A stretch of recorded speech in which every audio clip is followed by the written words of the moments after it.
আসসালামু আলাইকুম প্রিয় দর্শক, যারা বাংলাদেশ থেকে কাজের বিষয় লাউজে কাজের বিষয়ে যাবেন। এই ভিডিওটা তাদের জন্য।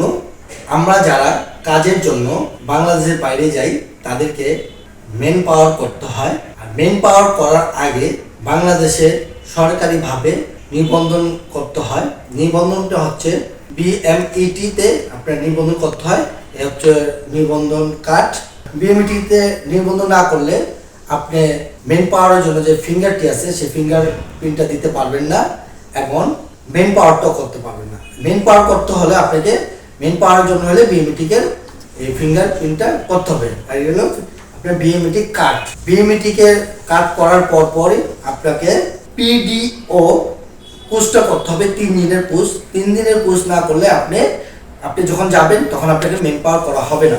এটা হচ্ছে সরকারিভাবে একটি 3 দিনের কোর্সটা করলে সার্টিফিকেট পাবেন এবং এই সার্টিফিকেটটি দিয়ে আপনি বাংলাদেশের বাইরে যখন যাবেন এই সার্টিফিকেটটা আপনার প্রয়োজন হতে পারে এবং ইমিগ্রেশনও আপনাকে আটকে দিতে পারে। আর এই সার্টিফিকেটটা না হলে আপনাকে পরিপূর্ণভাবে বিএমইটিকের ফিঙ্গারটা হবে না। বিএমইটিক না হলে এয়ারপোর্ট ইমিগ্রেশন আপনাকে আটকাই দিতে পারে। সেই জন্য দালাল চক্র যেটি করেছে, আমাদের সাথে আমরা যে জায়গায় কোর্স করছিলাম, ঢাকাতে রয়েছে বাংলাদেশ কোরিয়া কারিগরি প্রশিক্ষণ কেন্দ্র, যেটি রয়েছে মিরপুর রোড, দারুস সালাম।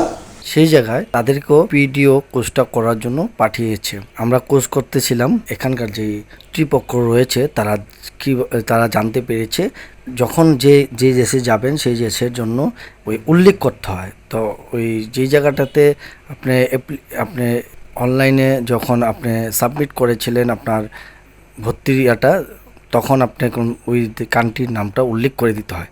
অনেকেই লাউস উল্লেখ করে দেওয়াতে তো জানতে পারার পরে তাদেরকে সবাইকে যারা লাউজের ভিসার জন্য যাবে সবাইকে ডাকলো।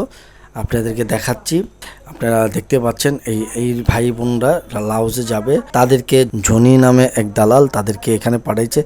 লাউজে যাওয়ার জন্য সরকারিভাবে আমাদের বাংলাদেশের সাথে কোনো চুক্তিবদ্ধ নয় এবং লাউজ দেশটি আমাদের থেকে অনেক দরিদ্র এবং গরিব দেশ। লাউজের মানুষ এখনও পর্যন্ত তারা নগ্নই থাকে।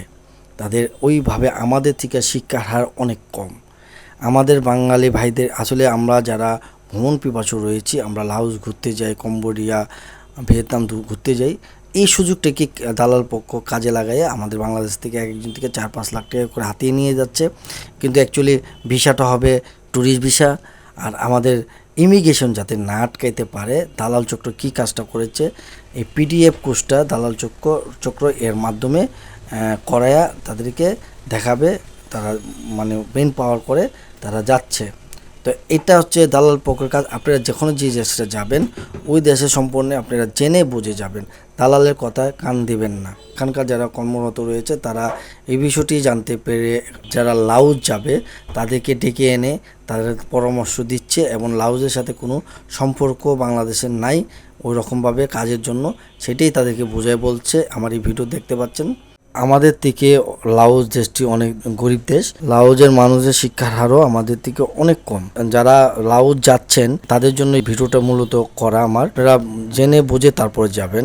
কিছুদিন আগে ছিল ভিয়েতনাম, তারপরে করলো কম্বোডিয়া, এখন কম্বোডিয়াটা শেষ করে আনাইছে লাউজে। আর পাশে ছিল আবার উজবেকিস্তান, তাজিকিস্তান, কাজাকিস্তান। এইগুলারে বাস মারা দিয়া দালালরা আসলে এই দেশগুলো হচ্ছে আমাদের ঘোরার জন্য। মূলত আমরা যারা ভ্রমণ পিপাসু রয়েছি তাদের জন্য এই দেশগুলো। তো এরা দালালরা কী করতেছে, এই সুযোগটা কাজে লাগিয়ে অল্প টাকার মধ্যে ট্যুরিস্ট ভিসা করে দিয়ে তাদেরকে ওইসব দেশ পাঠাচ্ছে এবং যাওয়ার পরে বাঙালি বাস খেয়ে রাস্তায় ভিক্ষা করে আর বলে হায় কী করলাম। হাই করার আগে আপনারা জেনে বুঝে যান। ইউটিউবে অনেক কিছু রয়েছে। আমি আপনাদেরকে এখন আমার এই ভিডিওর মাধ্যমে লাউজ দেশটাকে কিছু জিনিস দেখাবো এবং আপনাদেরকে দেখাচ্ছি। এই দেশের পরিবেশটা দেখেন এবং দেখলে বুঝতে পারবেন এরা এখনও পর্যন্ত কাপড় পরে না, এদের চলাফেরা কীরকম আমি আমার এই ভিডিওর মাধ্যমে আপনাদেরকে দেখাচ্ছি। আপনারা দেখেন তাহলে বুঝতে পারবেন। আর আমি একটা কথা বলবো, এর একটা পরামর্শই ধরে নিতে পারেন। যেই দেশে যাবেন সেই দেশের কালচারটা এবং সেই দেশটা কীরকম সেটা জেনে বুঝে তারপরে যাবেন। আমরা হচ্ছে হুজুরে পাগল।